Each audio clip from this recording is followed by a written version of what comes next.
What if I showed you how to make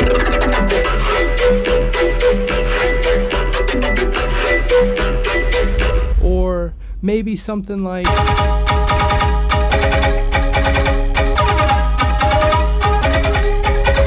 or possibly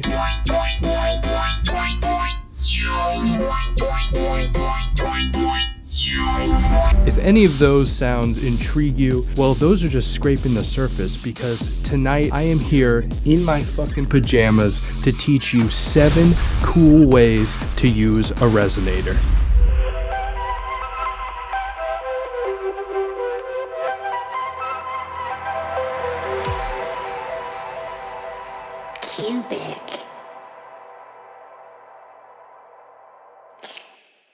So as a lot of you guys know, I just made a video on Zinth Audio's Resonator, and I thought it would be fun to put together a project file using that plugin to generate 7 different sound design ideas / experiments, basically trying to utilize the resonator in different unique ways. Now, a lot of what I'm going to show you can be done with Ableton Resonator. You might not be able to do all of it quite the same way. I'll definitely try to briefly explain how you could do some of these things with the Ableton Resonator, just for those of you who weren't able to go pick up Resonator by Zinth Audio. But for those of you who did, you should be able to follow along flawlessly. And if you don't have Resonator and you watch this tutorial and decide, damn, what is that plugin? I want it. There is a link in the description.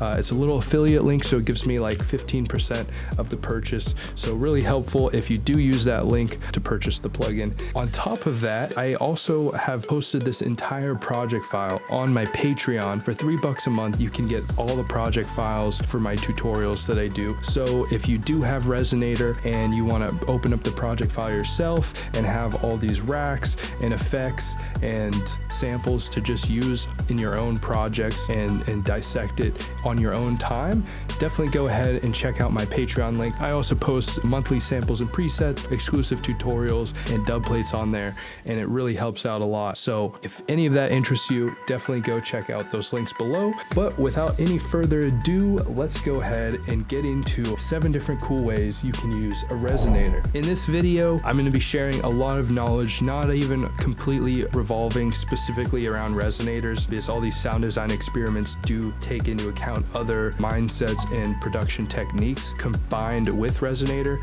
So throughout this video, hopefully there should be a lot of good nuggets of knowledge for you. So I really do recommend you stay and watch all the way through. And if you have any questions at any time, I'm here to answer them. So go ahead and ask them down below. Let's go ahead and jump into this. Starting with one of the most simple ways to use a resonator, giving atonal elements a tone or a melody or a chord progression. Basically, we're starting out with this sound right here. It's just literally a noise loop.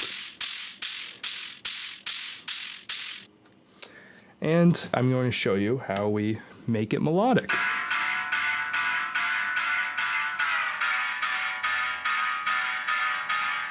And so I think that's a really nice like intro melody loop, something to just set the tone, set a rhythm in the beginning of a song or in the background. All you need to turn whatever atonal sounds you have into a chord progression or melody of some sort is you need a resonator, obviously, and you need to set a chord. So for me, it's a G minor chord, I'm assuming. I don't remember which chord I placed, but basically, as you can see here, I do have a filter bumping up the low end, cutting off some of the high end, and bumping some of like the upper mid range. I have it on the square mode. The decay is up, giving it that nice tail. The color is halfway, so it's not super bright.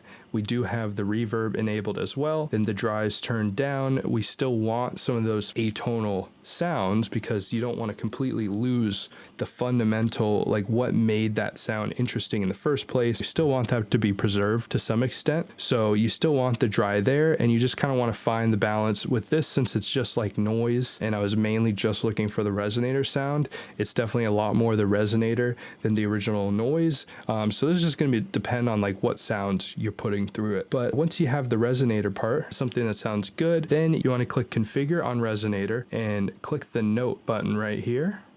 that allows you to set the pitch of the resonator. And basically that's what we're going to be automating to give that sort of pitch bend effect that makes the really smooth transition between chords. So you can also do this in Ableton Resonator. You just automate the note changer there as well. For this instance, you see the last note of each loop. I kind of just slowly bring it down. You kind of automate it however you want to whatever you feel sounds right to you. In this context, I thought that nice smooth transition into the lower note and then going back up to the higher note sounded nice.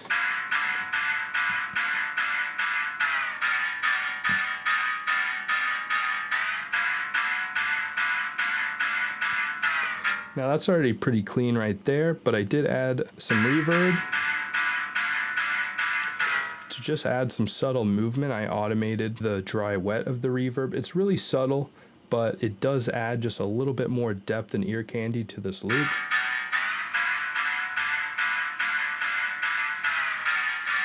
And you see it kind of swells up a little more in the second half to build more tension. Then I also have a delay on here. Feel free to copy all these settings.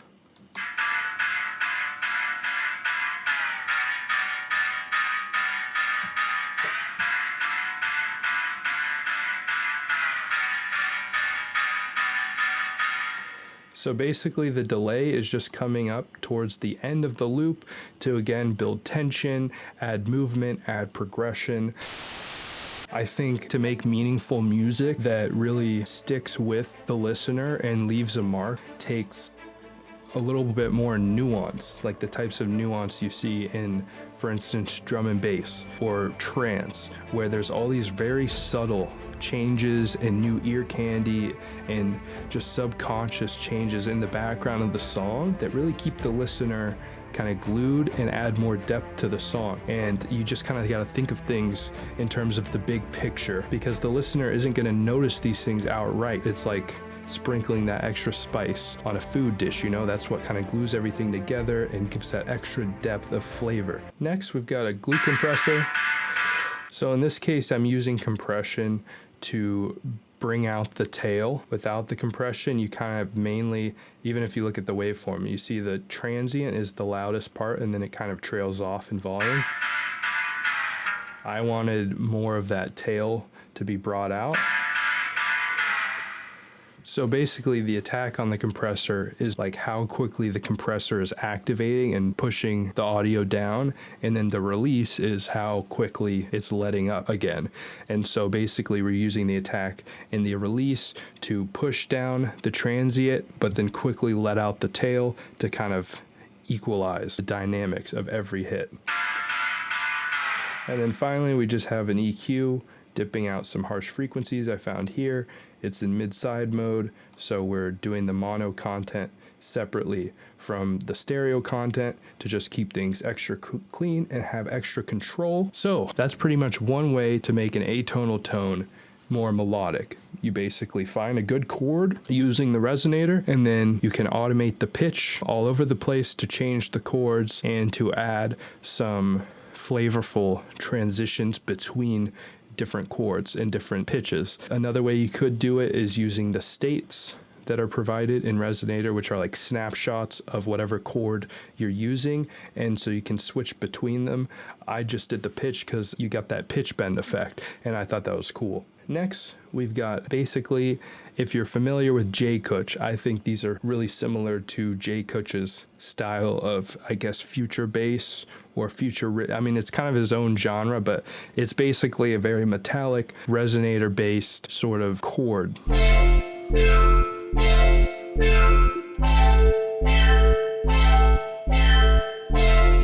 So this is utilizing the MIDI in ability with Resonator. Let's go ahead and break it down from the beginning. In the main group, we have just some compression and limiting to keep things glued together and consistent dynamically. So this is what we're starting with. Got a bass and we've got the chords basically inputting into the resonator. Without the resonator, this is what you get.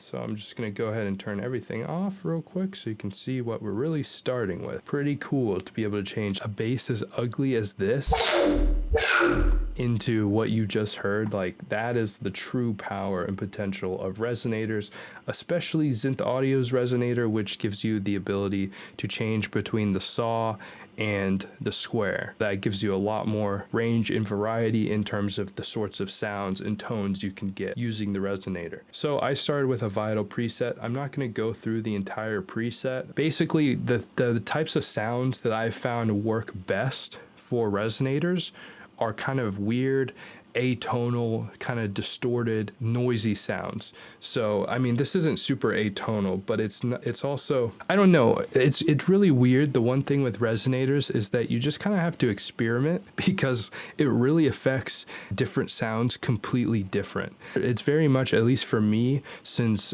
all of the music I make isn't all resonator based, so I'm not like using the resonator in every single song, and I'm like super familiar with it to the point where I know exactly what works inside of it and what doesn't. For me, it's very trial and error, and so you just find some sounds work great. I find it really helps to sound design with a resonator already on it. That's what I did in this scenario, so then I just knew what was working right off the bat instead of making something and then throwing the resonator on it and then realizing it doesn't work very well and going back to the drawing board. So you can feel free to copy down what I made. It's kind of random. If you get the project file, then you can just have access to this preset. But obviously, as you can see, it doesn't even have to be a good sounding sound. Like this sounds horrible.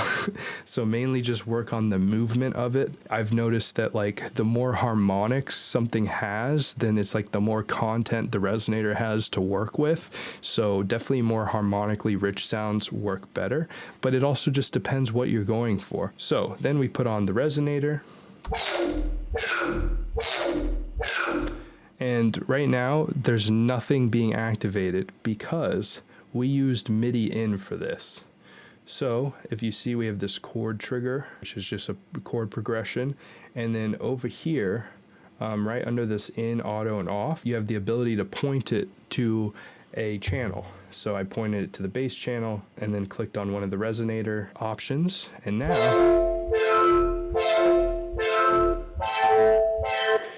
as you can see right now, it sounds pretty muddy, pretty distorted, pretty loud.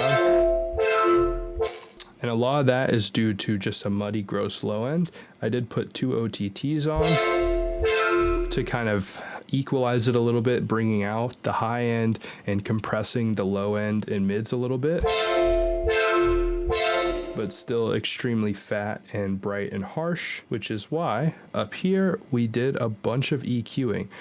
This is what I call my surgery time rack, and it's a mid-side EQ. This is how I do all like my final EQing. Yeah, FabFilter Pro Q is great, but I don't know, I really like just my trusty Ableton EQ. Basically, I put a utility on the mid-side mode so I can EQ the mids and the sides separately, and then I just go through and EQ what I feel like needs to be EQ'd. And as you can hear, way cleaner. I mean, I'd like to give myself a little round of applause for fucking, that was a great EQing job. And I mean, I'm tooting my own horn here, but I don't know. That's such a clean before and after. Next, I put an echo because lately I've been kind of thinking echo is very underrated and overlooked in Ableton as a means for a really nice sounding delay. So the time is pretty low in the feedback. I kind of used it to just add an extra sort of metallic feel to the sound, an extra tail to sort of add on to the resonator feel and the resonator metallicness that is already provided. And then since I cut out the low end because it was a really gross low end in that sound, we had to bring in a new sub, which is literally just an operator sine wave. I messed with the envelope of all of them. I added a little bit of FM to give it more harmonics, and then I filtered out the high end because it's a sub, so it doesn't need it. I added an amp. kept it in mono because it's a sub. It doesn't need to be in stereo, although, you know, it's all artistic choice at the end of the day. And then I added another filter for good measure because we want that shit clean. So here we go.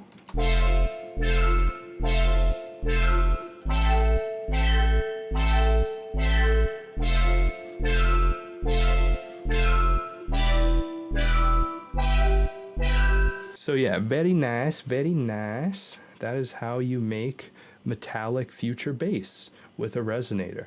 Pretty simple, and Synth Resonator makes it quite a bit easier, because if you wanted to do that with an Ableton resonator, well, first you'd need to go out and get this Max for Live device called BC Resin Control. And then you would need to put on Ableton resonator. Let's see how close it'll sound if we do it with the resonator. You don't really have the ability to do a filter in this resonator, not quite the same. You also don't have the individual dry and wet knobs, although these are pretty equal, so I guess I can just keep it at 50. And so basically in the chord trigger on the BC Resin Control, you want to click this drop down and click the track that has your resonator, and then you find the resonators, and then that should send the MIDI to the resonator. So it's actually not...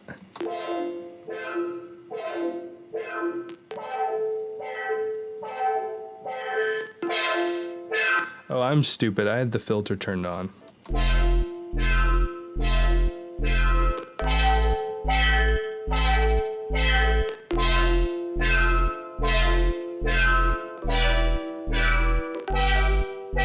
So honestly, I mean, granted the EQing I did was catered towards the other resonators, so it could just be the EQing, but personally, I actually like the sound of Resonator actually a little bit more. Maybe I'm biased. Let me know what you thought down in the comments. And hey, while you're in the comments, go ahead and leave a like for the video. It really helps more people obtain this super valuable knowledge that is going to change your life. All right, so next on the list, we've got, actually here, let's skip this to the end. This is like one of the most complicated of the experiments, but I also think it is one of the coolest. So hey, stay tuned. So next we've got basically a way to add extra spice to your melodies and to your instruments.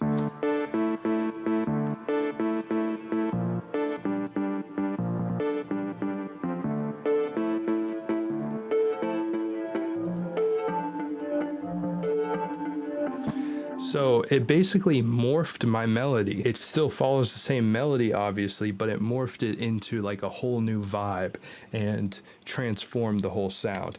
And I think that's a really cool way to use Resonator that I don't hear people doing very often. So let's go ahead and break this down. There's actually a lot going into this. So we started with this cowbell. Just your typical font cowbell.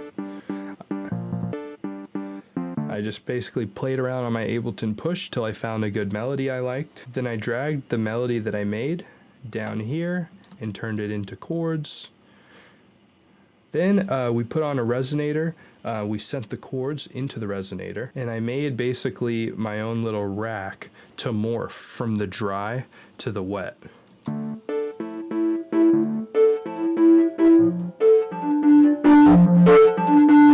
Resonators can definitely make your sounds muddy and distorted and gross. And so you've got to really know what you're doing when you're mixing.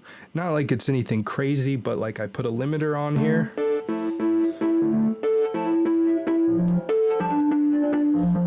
With a ceiling of negative 13.5. I probably didn't have to do that, but it's just what I got led to. And then a gain of 6 decibels. And so basically I find when you're working with a lot of like amplifying sort of sound effects, things like distortion or things like a resonator that can resonate certain frequencies and cause them to clip, having a limiter is a nice little backup to make sure you don't start distorting, because it basically keeps things compressed to be below the ceiling that you set. So right now we got this nice cowbell. loop that turns into this resonator stuff, but throughout it's pretty dry and not very energetic. And so something that always helps with melodies like this is adding a little delay. A delay I really like is Ableton Spectral Time. I used it to add a sort of low end delay in the background to add both to the rhythm and to fill in some harmonics and space in the lower mid range.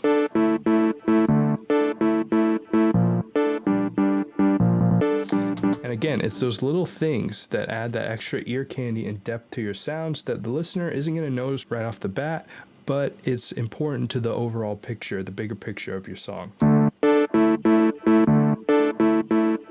Basically, next I have some multiband dynamics, just using multiband compression to compress the low end and bring out the mids and control the high end.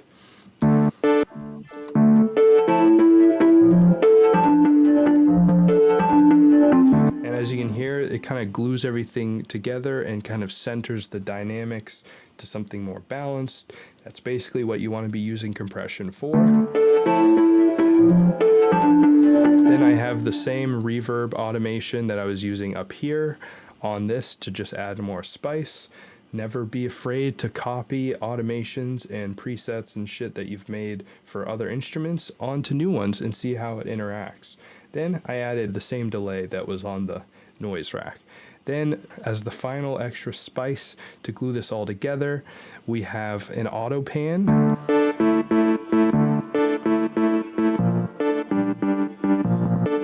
It's slowly building and adding a sort of tremolo effect because the phase is out of alignment, so it's stereo. And so like all the way up, this is how it sounds. Which sounds cool, but it's not very practical. But when you automate the amount just a little bit, it kind of adds really subtle movement that, again, it just adds more depth to your sound.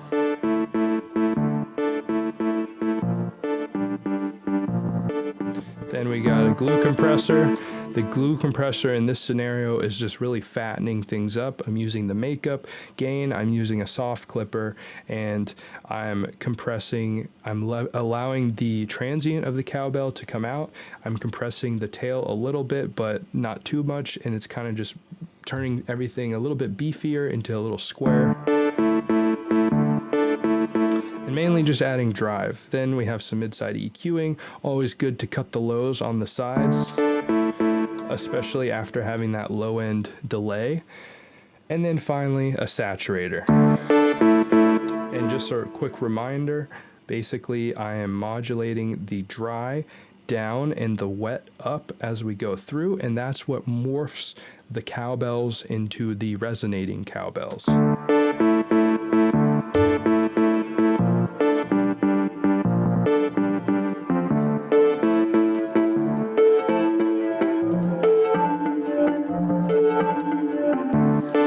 I fucking vibe with that so hard. And if you go download the project file, you will have access to all these samples and loops to use however you want. You can save all these racks, all these presets, do whatever the fuck you want, make a whole song out of these. I don't care. You paid for it. You can do whatever you want with it. I hope you get the most value possible ever out of any tutorial and project file you've ever downloaded. So moving on, we've got some Future Tearout. Pairing a resonator with a color base technique using a vocoder to make this lasery sound into,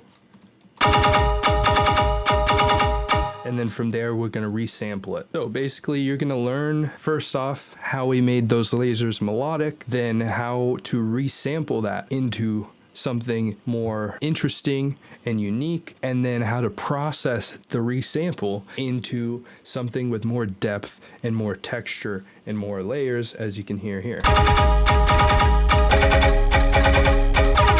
So let's go ahead and get started. So we've got this laser, we add a vocoder. Now the trick to using a vocoder to add sort of melodic tones to a sound, let me bring the dry wet all the way up for a second. It's this bandwidth knob. So usually it starts out at 100 and adds more noise because we're on the noise carrier. Noise, like I said, noise sounds good with a resonator, so I wanted more harmonics. And so you can use any vocoder to do this. Most vocoders have this bandwidth knob, and you can change the range on the Ableton one, and that kind of changes the tone and the pitch of it. You can also change the format.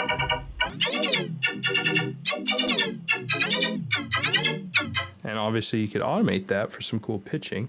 You can also change the bands, that affects it.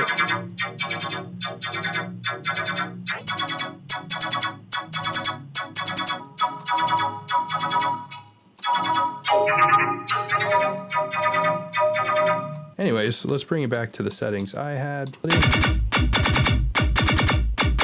So basically we were using the vocoder to just add a little bit of tonality. Now we add the resonator. Now what I've found for heavier sounds, the square resonator works better in my opinion, whereas the saw resonator works better for more melodic sounds. But again, it's very sound by sound basis. So we have just one state being used, and I think I just chose one of these chords instead of pitch. We have the dry and wet pretty equal for the most part, because again, we want that initial girth and punch of the laser mixed in with the melody from the resonator. Then OTT.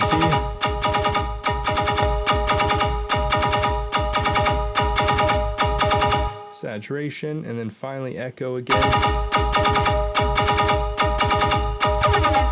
Except this time we're using the echo as a flanger instead of a delay by doing a really tight time for the delay and then bringing the feedback up.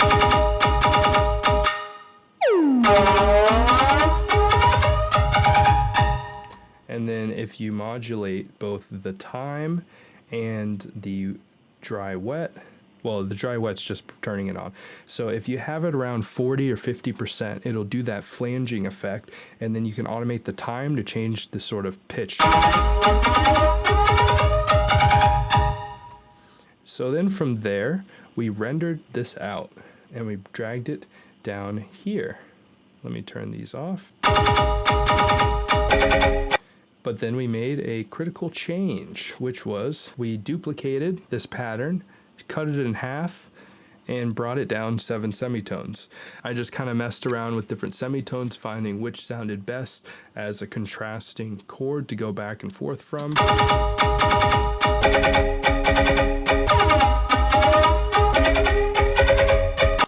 And so we just keep bringing them back and forth. Then we add some EQ, because the low end was causing some distortion and mud.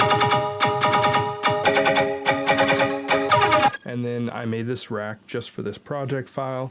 Basically, it's a parallel chain. We got the dry signal, the wet signal down to -12 decibels.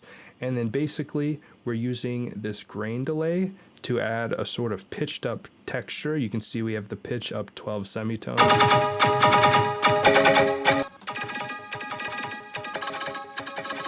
And so this is the main thing I use grain delay for. I basically use it to add like high-end texture to sounds. And so we can change the feedback if we want. And you can mess with the time. That's actually really sick. So I use that for the high-end texture. Then I wanted some more flangy chorus feel and some width. And then we cut out more lows, and then we bring it in. Now listen without it. It's cleaner, and if that's what you're going for, maybe you don't want this, but if you want things to feel more full and add that extra ear candy, and that's the sound you want to go for, then I highly recommend messing around with grain delay as a parallel signal. And then of course we needed a sub.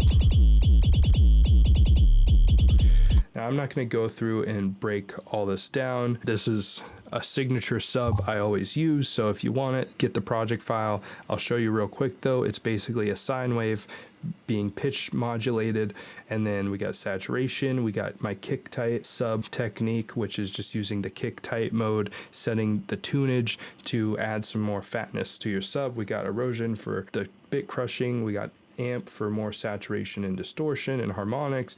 We got more bit crushing. We've got an EQ fattening the low end, cutting out some mud. We got isotope trash, and then we've got kick tight again.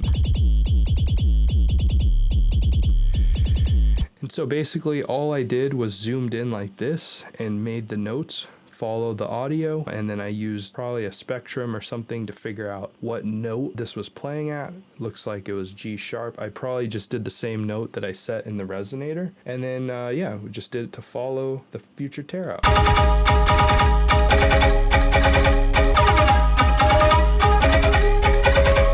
And you can hear that flanger effect that I did with the echo really adds a lot of progression and movement. Moving on, we're getting to the final 3 experiments.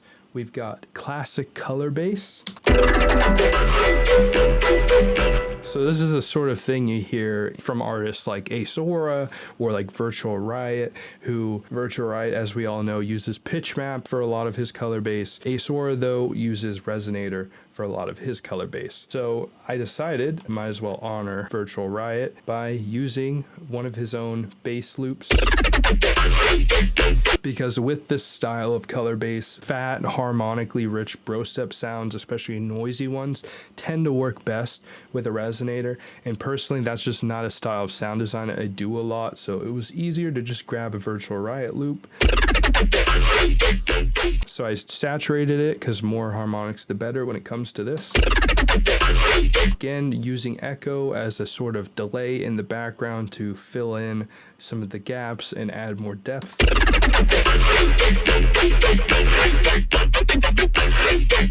Optional, but I think it's great. I've been using delay a lot lately and finding it to be something that I definitely didn't utilize enough for the first couple years of my production journey. So here we're using another strategy for color bass, which is using convolution reverb. So what I did was I took an impulse. An impulse is basically, it's like a room or tone that you put into a convolution reverb, and then the convolution reverb essentially creates a reverb that sounds like it came from whatever the sample's ambiance was, and then it applies it to the sound that you're putting through it. So in this case, I believe the impulse is just a really short like chord hit, and so the thing with color bass is when you put like a chord hit in a convolution reverb, it tries to add that chord to the audio that you're putting through it.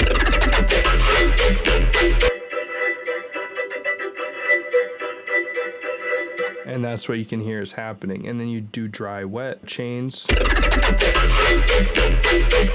So that's the first bit of melodic harmonics being added. And then we bring in the resonator with just a chord setting on saw, and we have a filter going and some reverb.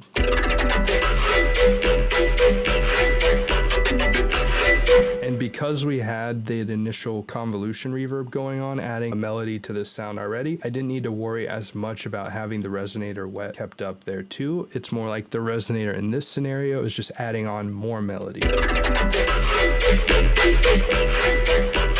Then we have OTT as always. Kind of controlling the high end a bit there. Then I got a NASCO OTT. I just figured it's bro step, it's color bass, might as well use NASCO's shit to make it fatter. And then I have a reduced ambience because I didn't like how much like reverb and delay was being intertwined with the bass hits. And so this is just my lazy way of suppressing that and making things a little clearer. So if I wanted to, this is pretty fat. We could take off like the saturator and even the NASCO OTT. But honestly, I liked how fat it was, so fuck you. Next, we've got using Resonator to create sort of resonant tonal percussion. So basically, we're using a resonator to add subtle tonality and resonance to percussion or to a snare. So like if you're using a snare in color bass or with a sort of more melodic drop, it might be a dope thing to do is add some resonation to your snare to resonate the same sort of chords that are playing in your drop. So basically we're taking a snare and a percussion and we're putting them into each other.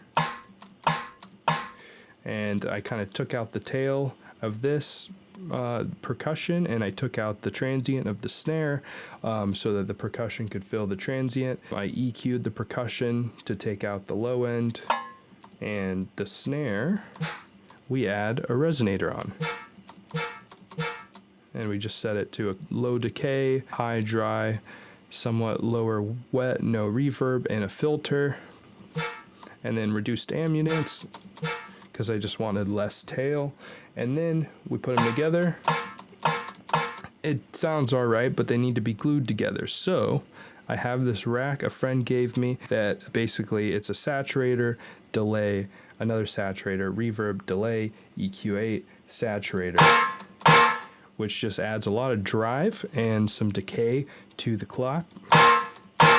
And then finally, we've got a kilohertz transient shaper to bring up the attack even more and bring down the sustain a lot. And boom, we've got this short little resonant clap. Now, I know it's been a while. Hopefully this has been worth it. But we get to the final experiment here, which is the experimental color base using a very experimental form of filtering.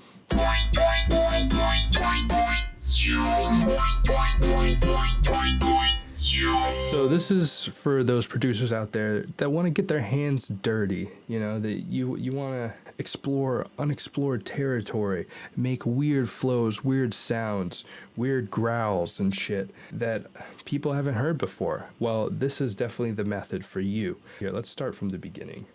So let me just turn off all this shit. This is what we kind of started with.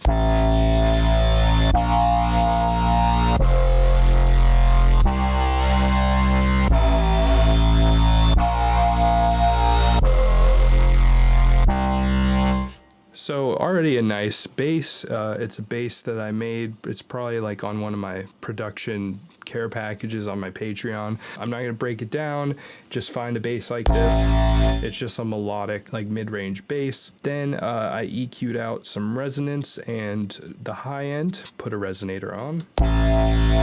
As you can hear, it's pretty subtle. It's just one note and the wet's not super high, but it's adding just that subtle amount of extra harmonics and that sort of metallic feel. And then I doubled up on it. And so now it's extra fat and a little bit phasey and detuned sounding. And then here's where the magic happens. We are doing a technique that neuro producers use, specifically like cone sound, which is making a parallel signal with EQ8s on each one, and then automating those EQs to work as filters, working separately from each other. So one is filtering in and out the low end, and one is filtering in and out the high end, creating sort of, I guess, like a jerry-rigged notch filter with a lot of customization. So you can kind of set the EQ to however you want, whatever you think sounds good, and then you automate away. So as you can see, I got kind of weird with this automation.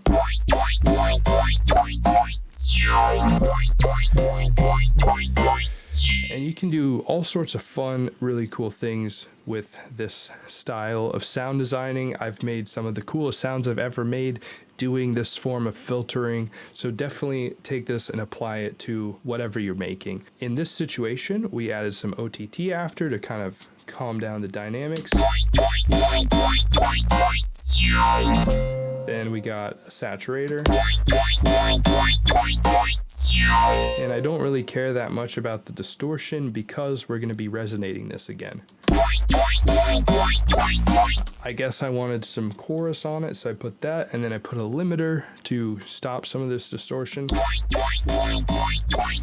and to kind of compress things together a little bit more. And then we've got the magic. Again, we are using MIDI in to work with the resonator. This time we have it on square. I'll show you what it sounds like with saw.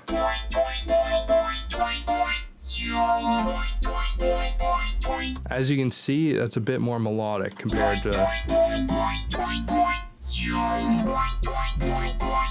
It's not too different actually in this circumstance. Then we've got a utility just upping the drive and adding mono to the low end. Then another NASCO OTT to fatten that baby up. Then we got my surgery time EQ technique. Again, I just gotta pat myself on the back for that EQ job because that's so much cleaner. Granted though, this was a really hard sound to EQ. That's the one downside. Depending on the sound and how obnoxious you make the Q on the filters, it can cause some nasty resonation and distortion. So I have another EQ for good measure, knocking down more resonation, and then a saturator, because when I do this amount of EQing, I usually want a saturator to fill in some of the gaps left with extra harmonics.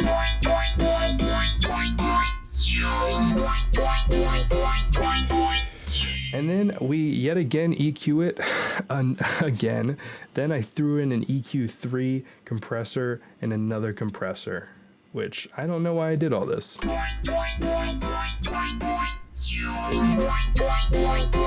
Okay, I guess I decided I wanted to bring up the low end and bring up the high end a little bit and just keep things, because we're doing all this crazy filtering, there's no way the dynamics were gonna stay consistent. Some sounds are gonna be louder and quieter, so I wanted to keep everything consistent. So we have some pretty extreme compression happening, and then it looks like I'm just using the glue compressor as a soft clipper. So I have the soft clip thing on, I have the threshold all the way up, and I'm just using the makeup gain as a sort of drive. So yeah, there we go. That is 7 unique ways to use a resonator. I hope you learned something today. I hope this helps you out in your journey of learning how to produce, or just learning new ways to produce. Maybe you're already a god tier producer. Maybe you're Virtual Riot and I just taught you something new. I doubt it, but hey, you never know. A boy can dream. So yeah, again, go ahead and check out Synth Audio's Resonator in the description below. It's only $25, so definitely a tool worth checking out. As you can see here, you can get a lot out of it. And then also check out my Patreon for access to this project file and all the presets and racks involved in this. And yeah, I will see you guys soon in another video. I have some really fun stuff planned. So yeah, I'm super stoked for the next video coming up. But yeah, thanks again for tuning in. Leave a like if you haven't already. It really helps me with the algorithm. And I'll see you some other time on this beautiful plane of existence, humans. Goodbye.